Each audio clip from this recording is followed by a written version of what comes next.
Hello, today I want to talk about IR35.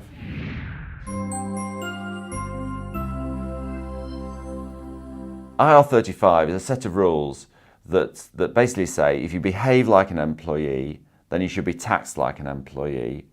And they work in relation to personal service companies. So it has to be when you're working through a limited company.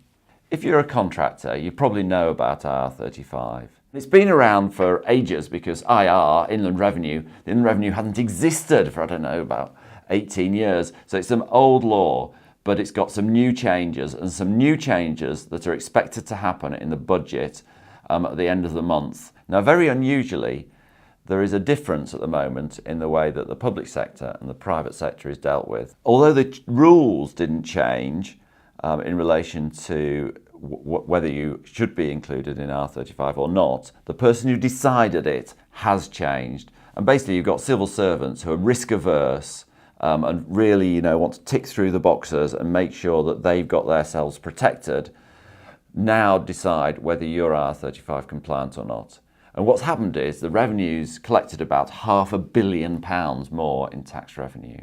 They believe that by rolling this out to the private sector, they can probably get about £1 billion a year extra in revenue. So it's a hot topic. And £1 billion, of course, has to come from somebody.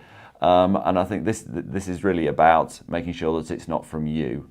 It has been described as a racing certainty that the rules in the public sector will now be rolled out to the private sector. So if you work in the private sector, it is likely that the rules on IR35 will change in that your employer will decide whether you're compliant or not, probably from April next year, April 2019. And so it's worth paying attention to this if you are used to IR35, because it's likely to change and there's things that you need to do to make sure that you're prepared for those changes.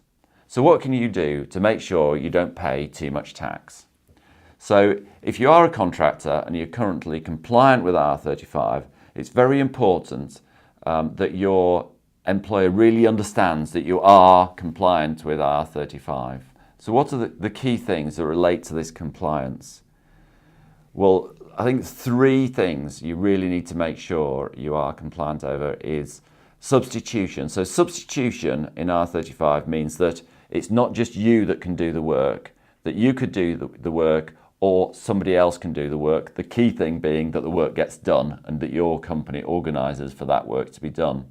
And the way that that should be done is that you should first of all say that you can substitute within your contract, but having a named substitute and even one that actually works on it from time to time is much stronger.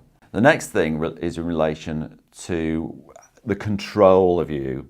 So if somebody is directly controlling where you work and what hours you work and all that sort of thing, then you're much less compliant than if you have choices about when you work, where you work, and how much work you do.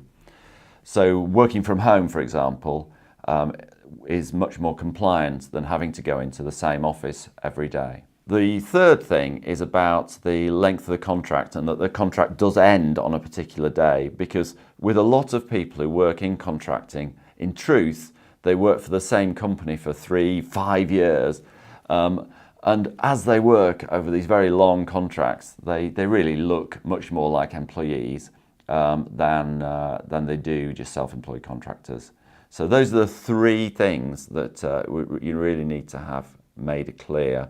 It's about substitution, it's about the length and finish of the contract, and it's about the control over yourself. But I think it's also important to understand who's going to decide these rules, because it's not going to be decided by a tax expert somewhere. I doubt it. It's going to be decided by somebody ticking through boxes in an HR department, because these big companies that employ you, are going to have to delegate it to somebody, and they're going to have to create some sort of form, and then they're going to have to tick through, and then that will determine how much tax you pay.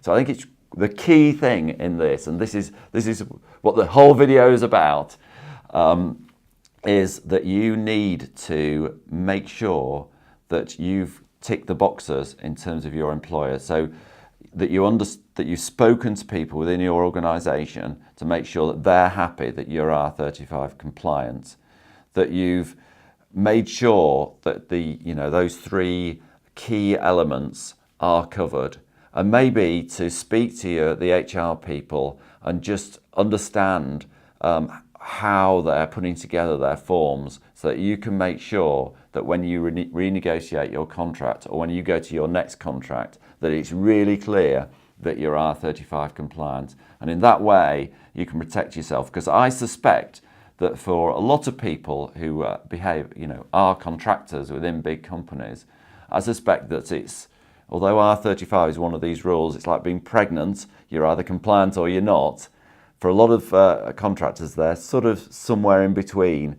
So making sure that you've got your ducks in a row so that you're on the right side of being compliant, I think is more important than ever. So that's a few thoughts on R35, and I think that there are some important actions to take straight away. If you need any more help on R35 or you want to go through it with me, I'll be only too happy to hear from you. If you like this video or you like other videos that we've done, please subscribe or comment or like the video. Thank you.